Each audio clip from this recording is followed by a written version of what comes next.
Suivre et moi, heureuse de vous retrouver et merci de votre attention. L'actualité, c'est d'abord l'ouverture ce jeudi du Forum international Allemagne-Afrique sous le thème Afrique, continent des opportunités, des assises auxquelles dirigeants et opérateurs économiques allemands et africains discutent sur la politique allemande pour l'Afrique. Le premier intervenant, c'était bel et bien le Premier ministre congolais Matata Ponyo qui a dévoilé une autre image de l'Afrique et de son pays, l'RDC, avec ses progrès socio-économiques. L'Afrique, continent des opportunités. C'est la thématique qui fera l'objet des débats au cours de ce forum. Elle devra donc faire une fois de plus les beaux yeux pour attirer cette puissance économique européenne qu'est l'Allemagne, aussi visiblement très intéressée par les opportunités qu'offre le continent. Une économie qui s'améliore jour après jour avec des croissances records enregistrées par des pays tels que la République démocratique du Congo, une embellie dont est fier aujourd'hui le Premier ministre congolais qui appelle à un partenariat solide. La paix au Congo, en République démocratique du Congo, garantit la paix dans plusieurs pays qui sont dans la sous-région de l'Afrique centrale. Mais au-delà de la sécurité, il y a le domaine de l'environnement. Vous savez, la République d'Allemagne est très attachée au secteur de l'environnement. Il y a le domaine de la forêt, il y a le domaine des mines, il y a le domaine de l'agriculture. L'agriculture, l'Allemagne a une grande expérience dans l'agriculture. Et sous le leadership du président Kabila, la République démocratique du Congo est très engagée dans un vaste programme multisectoriel et dans lequel l'Allemagne pourra certainement nous apporter un partenariat gagnant-gagnant. Il faut donc compter désormais avec l'Afrique, a même insisté le ministre allemand pour le développement et particulièrement la République démocratique du Congo qui, vu sa position géostratégique, pourra sans conteste servir de plaque tournante dans cette nouvelle coopération qui se profile. Et si le gouvernement tant attendu venait à être publié, quels seront les défis majeurs qu'il aura à relever? Quelle devrait être sa taille pour maintenir l'équilibre social? Autre sujet encore dans l'actualité, c'est la révision de la Constitution congolaise. On commente l'actualité avec un invité, Déon Koussou, ancien gouverneur de la province du Bas-Congo. Bienvenue. Merci beaucoup. Apparemment retiré de la scène politique, qu'êtes-vous devenu finalement? Au fait, un homme politique, je pense que je ne me suis pas retiré. Je suis en réserve d'abord de ma province et ensuite du pays aussi. Vous savez que c'est le moment de la réflexion. J'ai eu quand même à gérer pendant 9 ans, à co-gérer la province du Bas-Congo, donc une certaine expérience dans la territoriale. Donc je suis en train de réfléchir et puisque vous avez évoqué la révision de la Constitution, ce n'est pas seulement les institutions au niveau national, mais aussi les institutions au niveau local, notamment les provinces. On va en venir. L'actualité, c'est l'attente d'une formation d'un gouvernement de cohésion nationale. Quels seront, selon vous, les défis majeurs qu'il aura à relever et quelle devrait être sa taille pour maintenir l'équilibre social? D'abord, c'est un gouvernement de cohésion nationale. Cela veut simplement dire que cela va au-delà de la majorité présidentielle, telle que cela a été prévu par les concertations.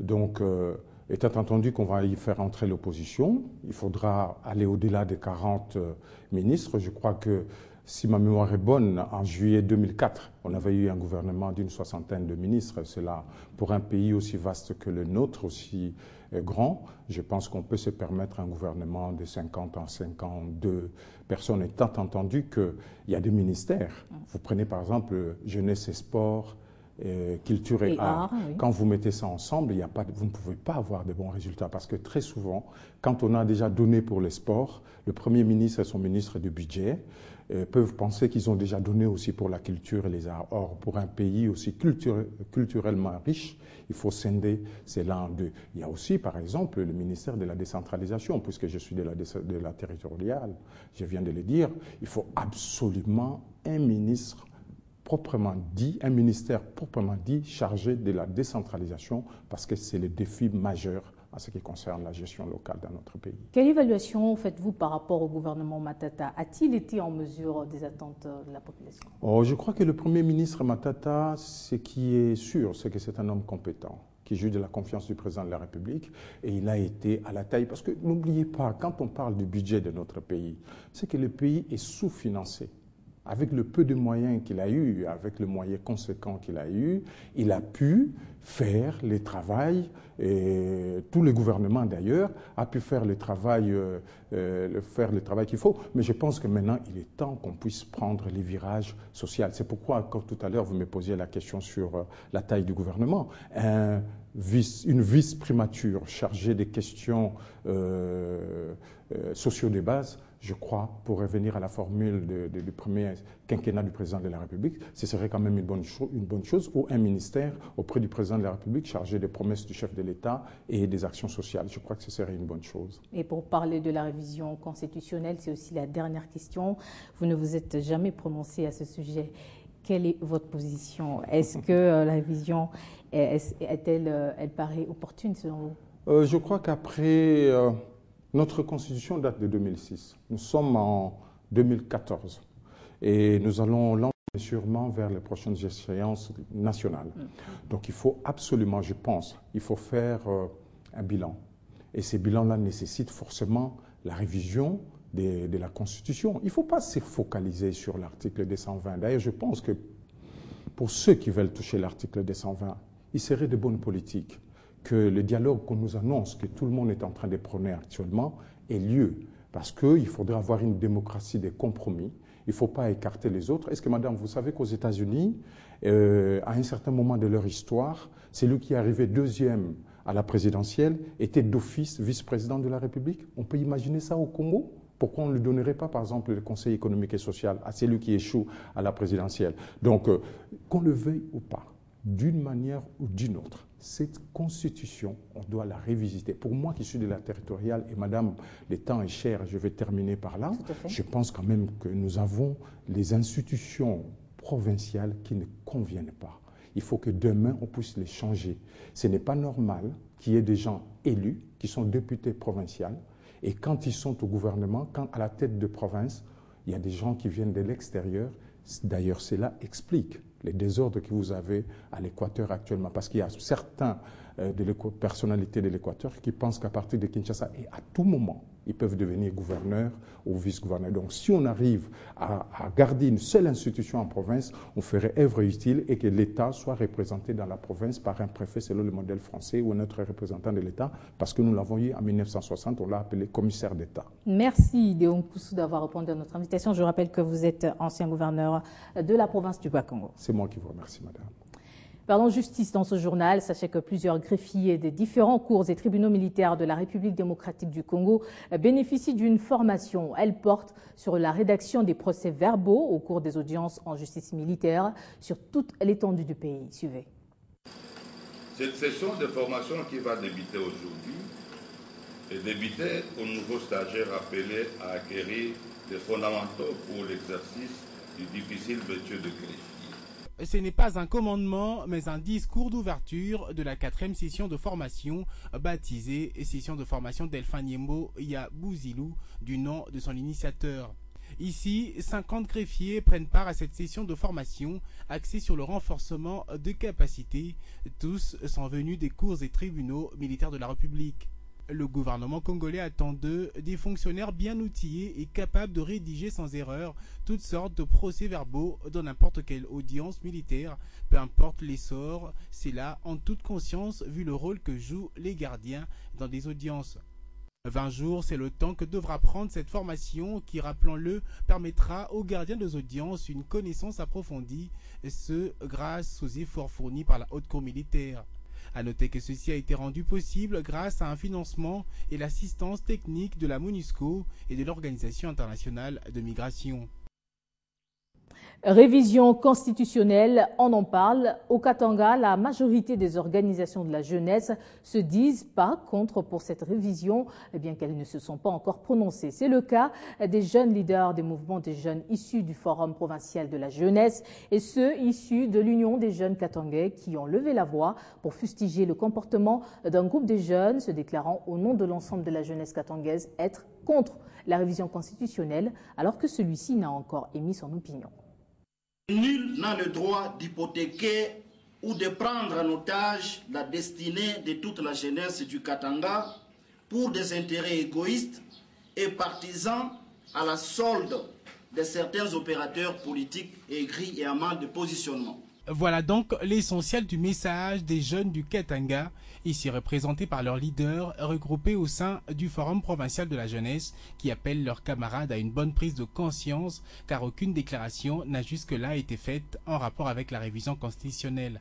Révisée ou pas, la Constitution, pour eux, ce qui importe le plus, c'est de militer pour des solutions qui touchent la jeunesse, notamment ceux liés à l'emploi.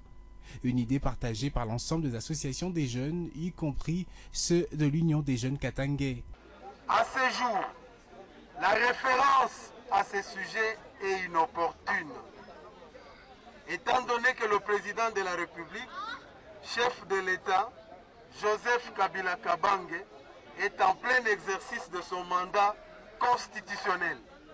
Pour ou contre la révision constitutionnelle n'est pas un sujet tabou. La jeunesse katangaise, en tout cas, dans son ensemble, dit qu'elle se prononcera à ces sujets au moment opportun. La politique étant dynamique, le moment venu, l'Union des jeunes katangais se prononcera à ces sujets. Ces déclarations devront mettre un terme à la polémique qui sévit sur place au nom de la jeunesse, qui n'est pas du tout contre une éventuelle révision. La priorité, selon elle, étant la pérennisation des bonnes actions initiées par le président de la République, Joseph Kabila. Direction le Kassai-Oriental pour parler du député national Moïse Kanga qui vient de séjourner à Lomela, son fief électoral. Il a parcouru plus de 700 km par moto à la rencontre de ses électeurs. L'élu de Lomela a été dans tous les villages du territoire, une tournée qui lui a permis de faire une autopsie des conditions de vie des populations de ces coins reculés de la RDC. C'est sa première descente dans son fief depuis son élection aux législatives de 2011. Une visite donc assez particulière effectuée sur 10 km à pied, aller-retour sur fond de cris de joie de la population. Comme sur l'ensemble du territoire national, Lomela connaît aussi des notables progrès. Désormais connecté au monde par une antenne de téléphonie cellulaire, il dispose aussi d'une radio baptisée Ekitela. Ce territoire cher à Moïse Kanga a également vu ses enseignants et agents de la fonction publique mécanisés au cours des derniers mois. Ces hôpitaux et centres de santé reçoivent aussi régulièrement des équipements en plus de son hôpital de référence de Tchoudiloto, complètement réhabilité et plus de 10 000 tôles offertes aux écoles, un bilan plutôt positif. 3 sous-divisions de l'EPSP, Antenne Sécopé et tous les autres services associés subissent aussi un lifting, ce qui nécessite le recrutement et la promotion d'un personnel local. Un véritable progrès pour Chantier Emploi. La route Lomela-Lodja réhabilitée, celle qui mène à Ikela, est en cours de réhabilitation et la voie fluviale déjà ouverte et 2 bateaux arrivent en provenance de Kinshasa. En outre, il existe un vaste projet d'amélioration de l'habitat avec la construction des villages modernes dont les maisons seront données à crédit aux agriculteurs en échange contre la production agricole. La population de Lomela qui a fait cette évaluation a réaffirmé sa détermination de soutenir la vision de Joseph Kabila pour l'émergence de la République démocratique du Congo. Rendons-nous au Kassai occidental à présent, où le vice-gouverneur de cette province et président interfédéral du PPRD Kassai occidental a installé le nouveau comité fédéral du PPRD à Moueka. Deler Kawino a appelé tous les membres du PPRD à affûter les armes pour remporter les élections locales, urbaines et municipales qui seront organisées en 2015. Grâce à Lambo. Voici le nouveau président du comité fédéral du PPRD Kassai occidental. Député national, Évariste Vetchi dirigera cette fédération qui comporte 4 territoires. Moueka, Ilebo, Dekessé et Louebo. Il a pris l'engagement de défendre les idéaux du PPRD à la base. Après avoir installé le nouveau comité fédéral Kassai, le président interfédéral du PPRD, Deler Kawino, a rappelé la position de son parti sur la révision constitutionnelle. Le PPRD soutient la révision constitutionnelle parce que le PPRD c'est un parti politique. Le PPRD ce n'est pas une mutualité. La cérémonie d'installation du comité fédéral du PPRD Kassai occidental a connu la présence de quelques personnalités originaires de cette province, parmi lesquelles des sénateurs et députés nationaux sur invitation de Deler Kawino, vice-gouverneur de cette province et président interfédéral de ce parti, à qui plusieurs cadeaux ont été remis. Et au Bas-Congo, parlons révolution de la modernité avec l'acheminement de 1000 sacs de ciment dans chaque territoire de cette province. Annoncé par le gouverneur Jacques Mbadou, ces ciments serviront notamment à la construction des écoles, hôpitaux